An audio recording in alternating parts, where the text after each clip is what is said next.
Austria and the world. 73-year-old Josef Fritzl will go on trial for locking up his daughter Elisabeth for 24 years, fathering 7 children with her. Fritzl's apartment block here in Ib Street in the small town of Amstetten hid a dark secret. This was the entrance to the windowless, soundproof cellar complex Fritzl built under the house. In 1984, he lured Elisabeth down to the cellar.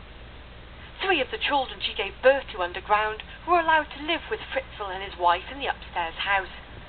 They led normal lives and went to this local school.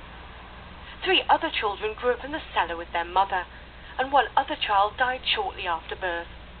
Fritzl will be tried here at the regional court in St. Pölten for murder and 5 other offences including enslavement, incest and rape. 8 jury members will have to listen to Elisabeth's evidence, but she won't be there in person, says court spokesman Franz Schutke. The victim has been questioned in the presence of the state prosecutor and the defense. This was videotaped. This tape will be played to the jury. Prosecutors say Fritzl committed murder through neglect, as he didn't seek help for the baby which died. Fritzl's lawyer says he'll contest the murder charge, but plead guilty to nearly all the others. Since the case came to light last year, Fritzl's been in investigative custody in St. Pölten jail. This Vienna psychotherapist says in cases like this, few think about the victims. I